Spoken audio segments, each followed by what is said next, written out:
I'm Steve Capone, and I live in Utah in the United States. And Utah, if you are unfamiliar, is on the east side of a really giant desert, and right along the edge of the Rockies is where I live. Just about 2 miles, 4 kilometers from my house is where the mountains just explode upward out of the almost desert floor. And Hmm. it's very hot, but very beautiful here. Hmm. And Today it is probably 36 degrees C or about 92, Wow. 93 degrees Fahrenheit. And it is too hot for me. That's where I live. My That sounds three dogs are incredibly hot. upstairs. What's that? That sounds incredibly hot. It is like it's not over either. And I mean, summer here is June, July, August, September, Okay. and it stays this hot through most of it. Yeah. We'll have some hot days in May and some hot days in October. Anyways, that's a lot of information about weather in Utah, but it doesn't really rain either, and so it's kind of it's really driving. The sun is just intense. Plus, we're up at 4,500 feet elevation. What is that? 1,500 Quite meters or so? high. Quite high, yeah. Yeah, and so the atmosphere is thinner here, and the sun literally is hotter and beats down harder. Yeah. um, it's not my kind of weather, honestly. I want to be somewhere cooler on average, but it's Yeah. so beautiful, it's also hard to leave behind. So I have to find some place that is 10 degrees Fahrenheit cooler on average and Mm. near the mountains, probably Montana. Yeah. Yeah. And I am a teacher by trade, an educator by trade. And I've been teaching 18 years, but I've been writing my whole life, like most writers would tell you. And writing I got really serious about fiction writing about a dozen years ago. After I left grad school, I was in grad school for about 7 years studying political philosophy and ethics. Those two things can go together. Hmm. And Maybe I should go together. yeah, exactly. Well, if I were in charge, things would be a lot better. But I've always thought that. Uh, if and my writing to me, it's changed a lot over the years, and I would say the most recent iteration of it is horror writing and mostly horror writing. Um, I did just win an award for a letter to the editor, not totally nonfiction situation. It was a sarcastic Congratulations. letter to the editor of the Salt Lake Tribune asking whether we should do our book burnings in public or in private, and if the police departments in the state of Utah have yet hired enough officers sufficient to investigate every report of a student possessing a contraband book, and whether or not, given that the fact that the state of Utah has declared certain books equivalent to pornography, if we're going to be treating those students the same as if they were to have a Penthouse magazine in the classroom. Um, there are a lot of Wow. there are a lot of problems with that law, and I tried to lay some of it to bear, like some of it bare, and make it obvious that it's all very ridiculous to ban almost anything, Mm.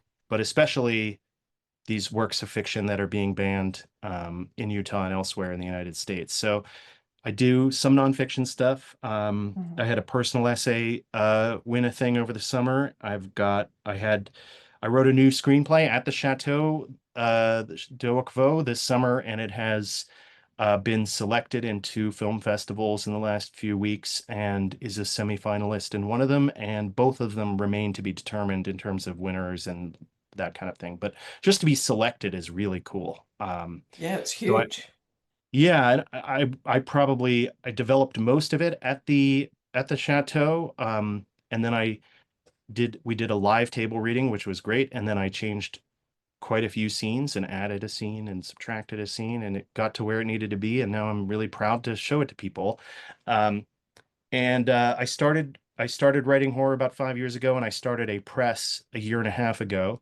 And just this past Monday, we released our first anthology, Costs of Living, and I'm Mhm. very excited about that book. The second anthology is called Costs of Living, and that launches 25 October Yeah. at a really big event here in Utah. So I'm excited about all of that stuff. I've also been publishing very short stories, 200 to 1,000 words each month over this whole calendar year, and I'm scheduled through the middle of next year already. So Mm, I've been amazing. working really hard on this stuff. I mean, the first anthology, it took me 18 months to really get ready for the public, and the second anthology about a year. So we're Mm. releasing them both back to back. It was intentional that that happened, and I've recently signed our first three novella authors, and I'm excited about that too. And these I'm are excited all about more horror. stuff. These I'm are all sorry. these are all Yeah, horror. it's all horror, and in particular, it is horror with a social commentary bent, Yeah. and horror with I would say it's a step darker than sarcasm. I would say it's sardonic as opposed to sarcastic. Mm, Sardonism, and all of it is quite Kafkaesque. mm, Um, I've been teaching these last 2 weeks in 10th grade English language arts class about Kafka and about what Kafkaesque means. And I've realized in every conversation that it not only inspired that vibe, not only inspired me to start the press that I've started, Whisper House Press, but also has inspired every choice I've made. I mean, really, every story that I have published, and there have been between these two anthologies and the shorts online, 85 stories. All of them have had some kind of social commentary element where part of what is being commented upon is the unhelpfulness of the system, whether you want to think about that as government or the HOA or social mm, expectations, and mores, common norms, the system to meet the needs of a common person.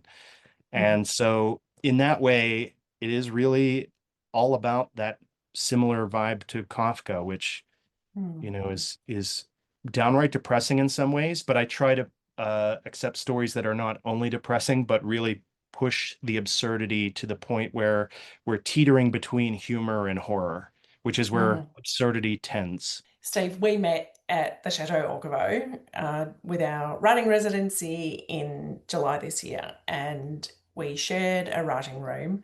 And it was great to work alongside you. And I picked your brains for plotting because I know that you're very good at that, and that was a lot of fun.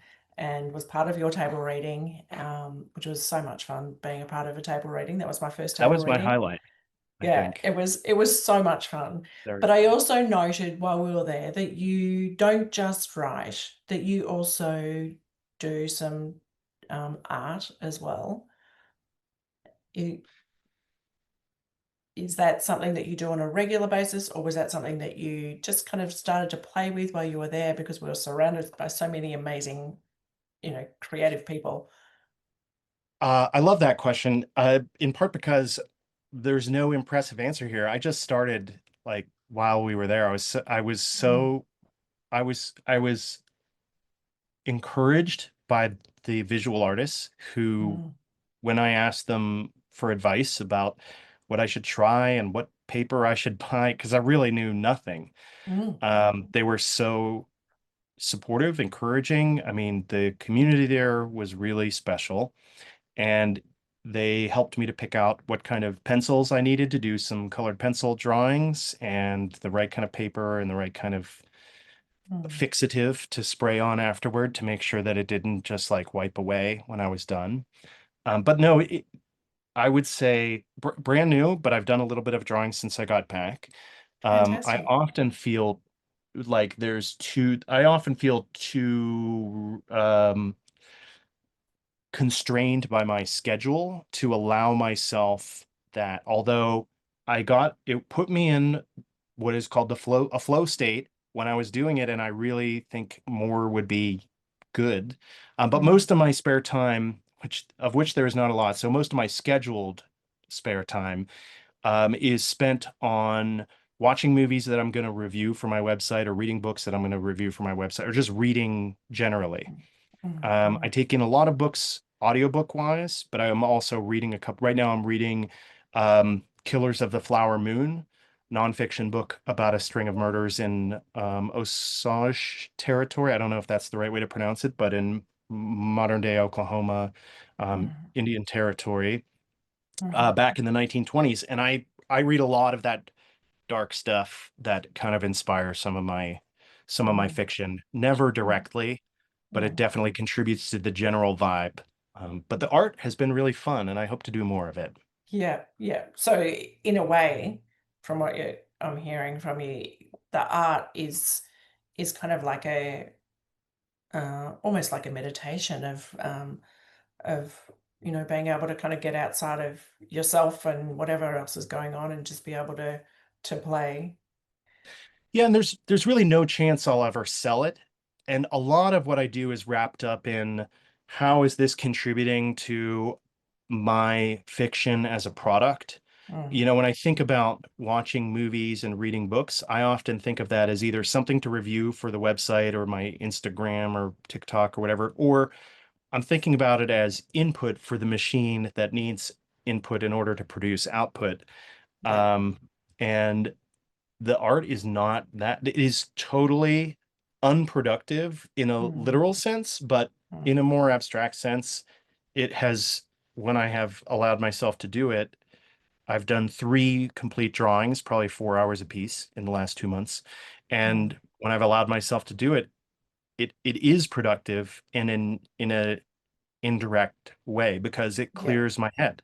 Like, can you tell me a little bit about your creative process? So, when I think about you as a creative, I think of you as a writer, but also a publisher, because I think publishing is part of creative work. And especially when you're running your own publishing house, like there's a lot of creative work that has to go into that.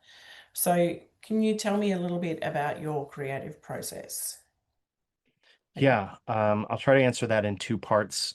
yeah. They're connected, but they're not identical.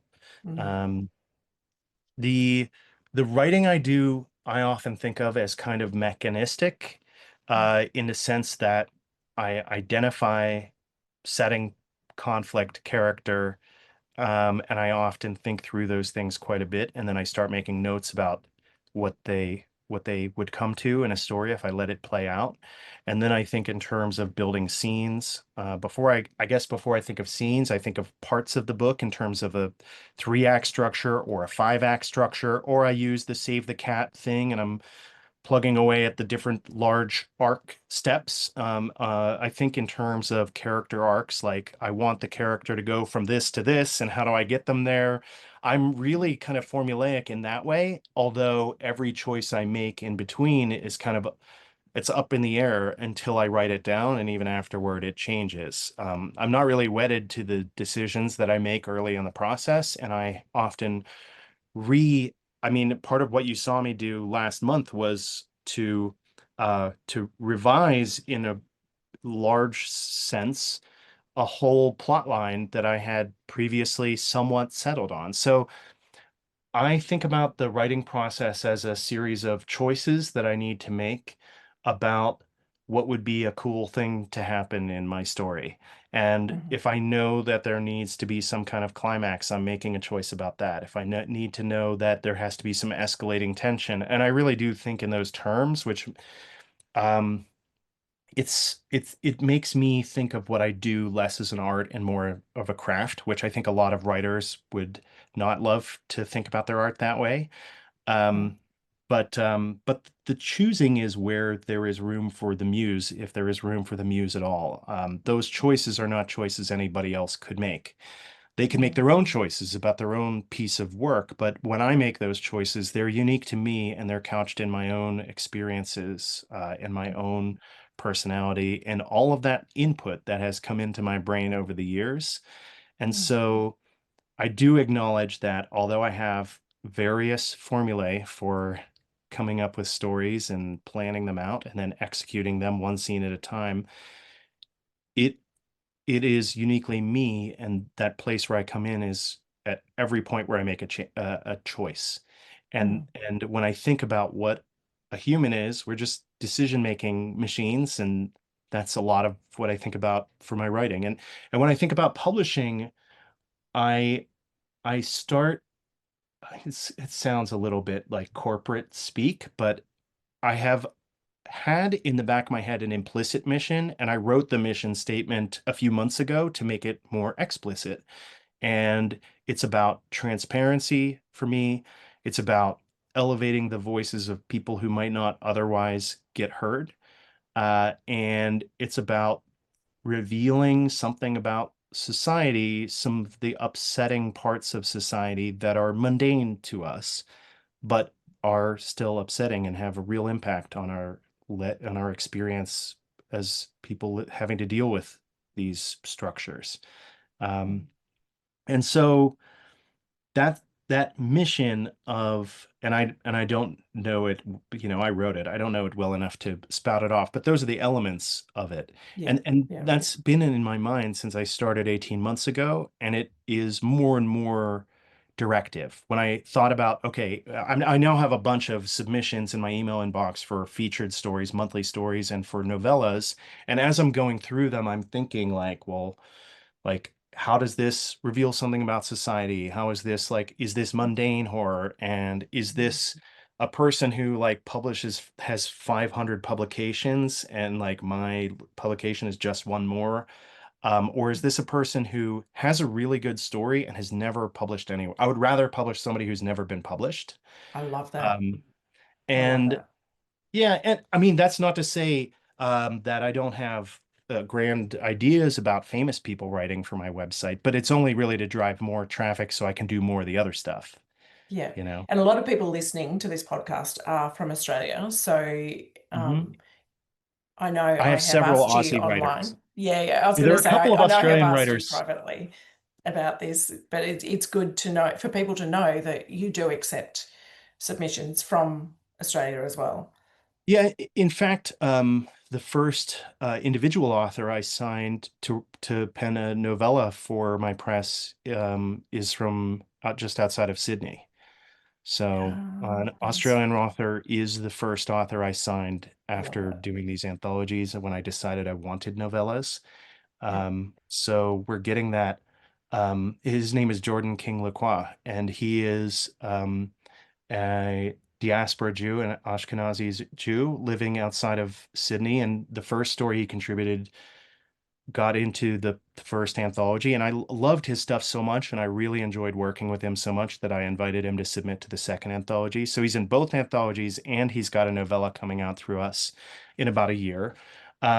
And if we want to put in a little bit of advice for somebody who is working to get published, um, making yourself really easy to work with is a good way to have publishers invite you back, because even though in a sense places like Random House, and I'm sure places like Random House and Macmillan and whatever, I'm sure they have some kind of small community in some sense, they still kind of feel to me like the big faceless corporation.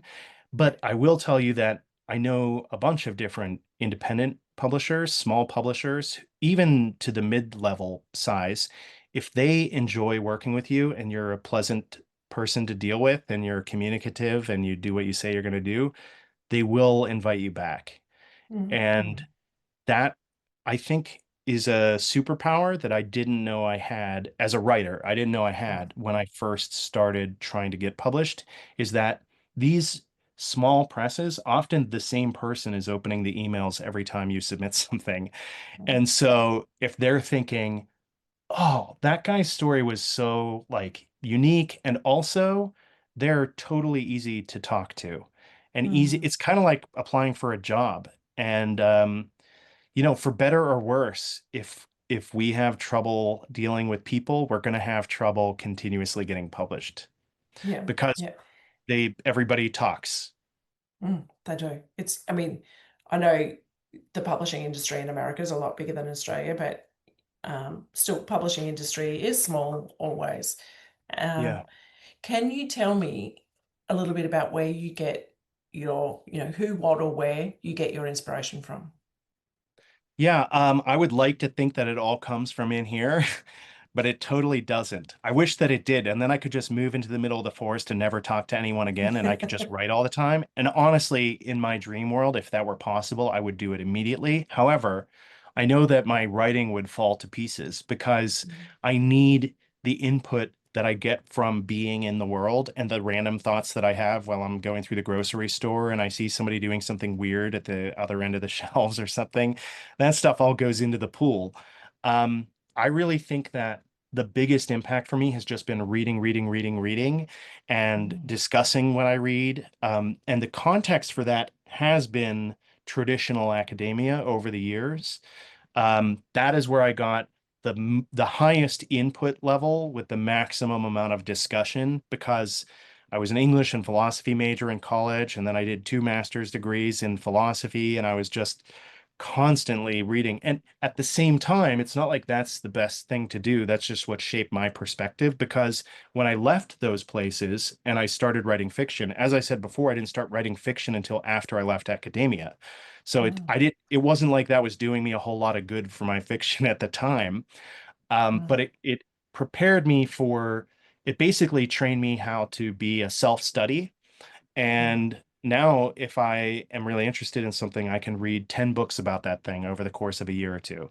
And I learned so much about that thing that now I'm ready, like the stuff is flowing in my brain, and now I'm ready to produce a story about that thing. Um, Mm.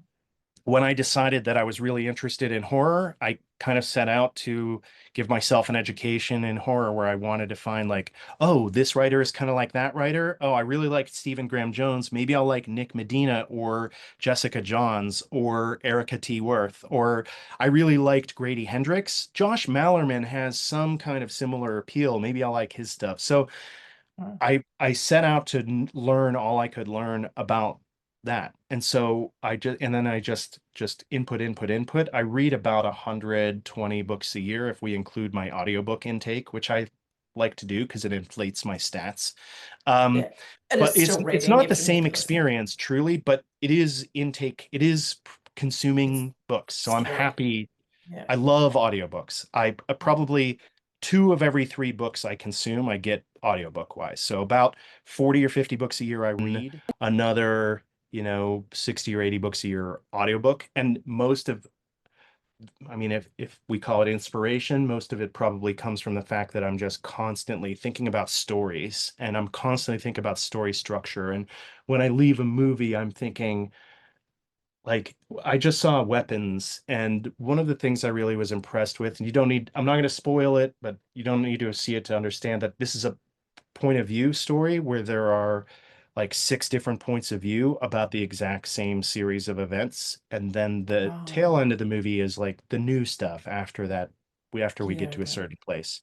Yeah. But I left that movie thinking, wow, that script supervisor was really good because the same event was shown from multiple perspectives, and they had to film it several times. The director of photography also amazing. They had to film it several different times, but the same thing had to happen with the same expressions and the same pace and the same movement and the same Mm. expressions. And I'm thinking like, how tough is that to shoot exactly the same event multiple Mm. times and know that your audience is going to see every version of it that you decide on for those different perspectives. So I have come to be highly analytical, and that helps with the stimulating the brain Yeah. too. Yeah. Tell me Yeah. about your creative routine. Uh, I try to, so I listen to ambient music or um, instrumental music that doesn't distract me. And so a Mm. lot of it is ambient, but sometimes it's like I like math rock, which is it's like got its roots in punk rock and progressive rock, where it's like complicated. It's too complicated to follow. In my brain, if I listen to something that's simple enough to follow, my brain starts to follow it. And so Mm. a lot of classical music won't work because I know where it's going. Mm. And music with lyrics definitely doesn't work because words in my brain mix with the words on the page and I can't focus. So I try to tune into that part of myself where I'm making like a flow of choices and I try to see the story unraveling in my brain or spooling out is a better way of maybe talking about it. And then I try to just record what I see and Yeah. Right. record in words by typing what I see. And then I might have a thought about how it might work differently, and then I might like take it another direction and unspool it in that direction. That's where those choices come in. Wow. Um, Thank you, Steve. That is incredible because I love this. You've just taken me into your brain. And I love that you kind of take yourself into the space through the music.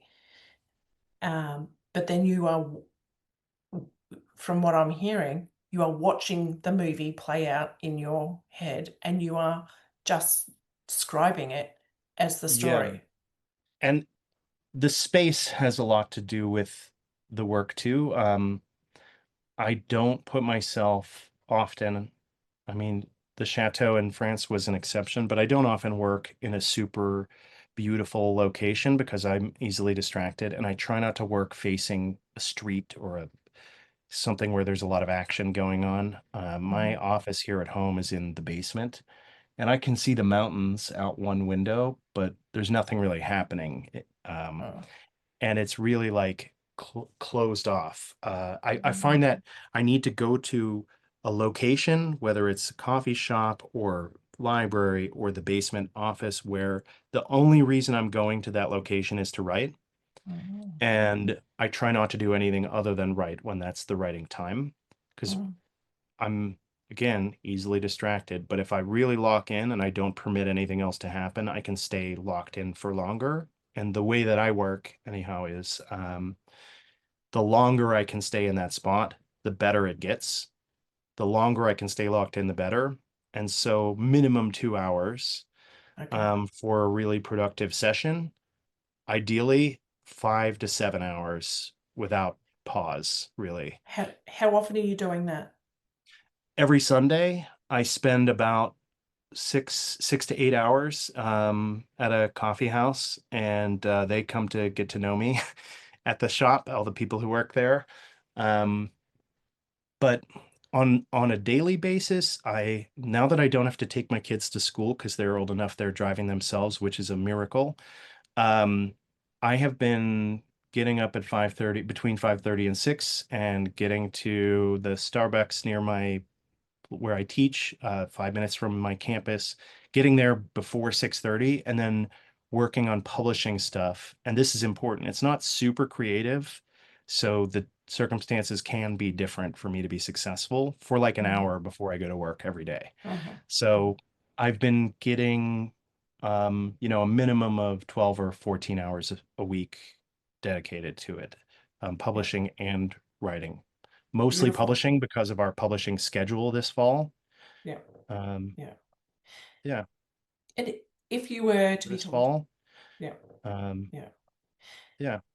And if you were to be talking to someone who is either struggling with their creativity or is in that early stage of kind of dipping their toe in, trying to work out what to do, what pearl of wisdom or pearls of wisdom would you want to share with them?